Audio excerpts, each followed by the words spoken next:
again from Hodge, Podge, Australia. Today I am using this new checkerboard cake pan set that I got from Norpro. I haven't used this before, so you're going to watch me figuring it out. It comes with a ring divider piece that slips over to your cake pan, and it comes with 3 cake pans.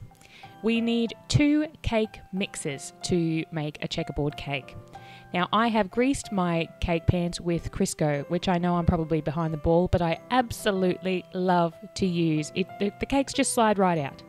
Then I have green cake mix. I have tinted my cake mix green, and I have red cake mix.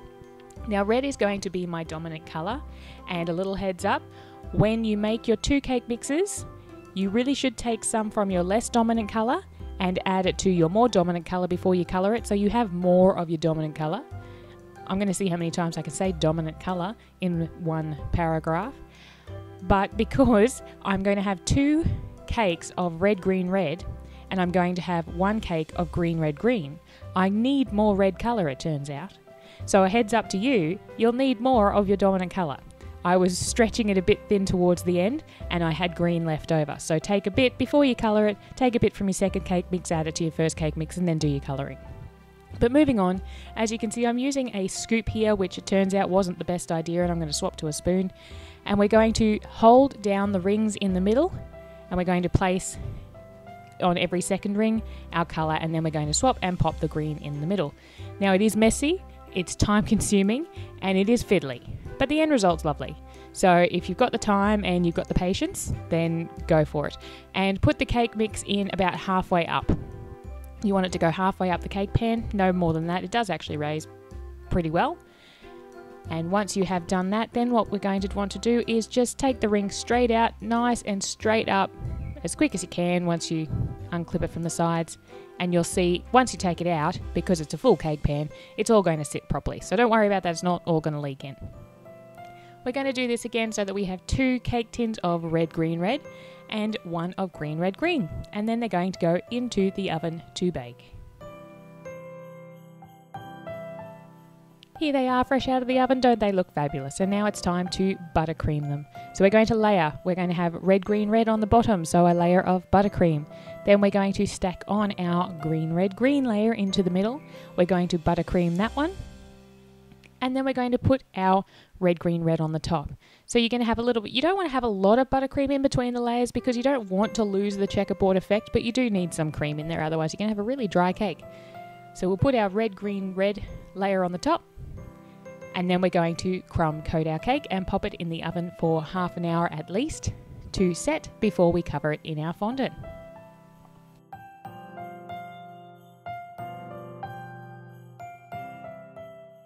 To roll out my fondant today, I am using The Matte. It's by Sweetwise, and I'm using chocolate icing by Pentice. Now, if you haven't seen The Matte, check it out on sweetwise.com. It's really awesome for rolling out fondant. It comes in a tube, so it's really nice and easy to clean up and package away and keep tidy. But it comes with all the measurements on the side for rolling out your cake, so you can go by the measurement guide and roll your fondant out to the right size that you need. And it keeps it covered because it's actually 2 pieces together that you put the fondant underneath, which you will see in just a moment, and then you roll the fondant out between these 2 pieces so you don't get stuck on your rolling pin all the time, and you also have the measurements, plus when you're not using your fondant, then it is covered under the mat. So I'm going to pop this under my mat and I'm going to start rolling that out so that we can cover our cake.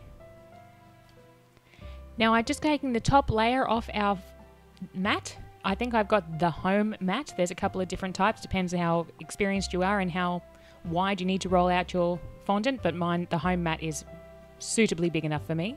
And then the great thing about it is you can then just take the bottom piece, the fondant's going to stick to the bottom piece so that you can roll it over the top of your cake, and then it's simply just going to peel off. So it's really fantastic because then you're not getting it stuck to your hands, you're not getting it stuck to the rolling pin, you don't have to worry about extra icing sugar. You just pop it over the cake where you're happy with it, and then you can start peeling it off the mat. Obviously carefully. It's a bit like contact paper. It reminds me of contact paper, except not as frustrating. Contact paper was always frustrating, but the same sort of concept in the way that it rolls off. And then you can just give that a wash and pack it away for the next time you need it. Although I will be using it later in the video for some red fondant. So What we've done is we've covered our cake with our chocolate fondant, and we are now going to smooth down the sides and cut off the edges before we decorate it with our red and green fondant dots. While I finish laying out this fondant, don't forget to hit the subscribe button. I do upload twice a week. Sometimes it is once a week because life gets in the way, but most of the time it's twice a week. So keep up to date with what's happening at Hodge Podge Australia by subscribing to the channel. And if you like the video, please hit like and let me know in the comments so I can do more cakes like this.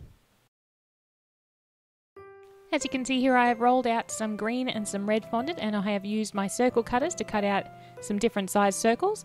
I'm going to do patterns of red, green around the top section going over the edge.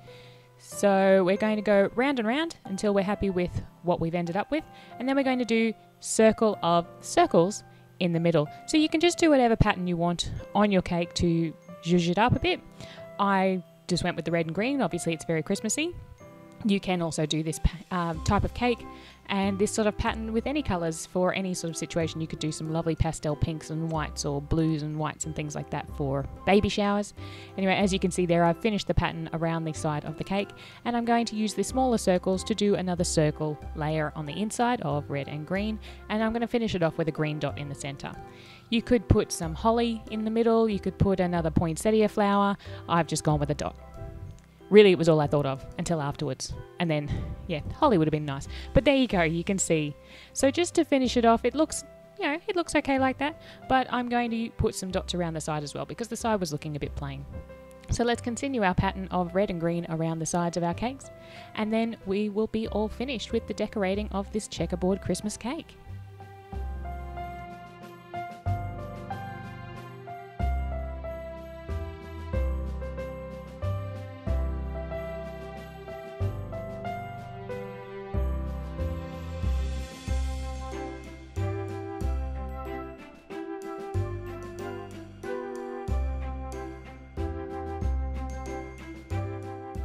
Here it is, the finished product of our red and green Christmas cake, which I'm looking forward to cutting into and seeing if my checkerboard pattern turned out. So here we go, let's cut into that cake and let's see those lovely layers of red, green, and red, green, red. Should probably take a bigger slice next time if you really want to get a good size of really want to show off that checkerboard pattern. If you're cutting this in front of people, take a really good chunk out because it's hard to see in such a small little space. But there we can see our lovely red, green, red, green checkerboard pattern with our white icing in the middle, which is still very festive because we've got a white snow in the middle of our red, green, and our lovely red and green and brown on the outside.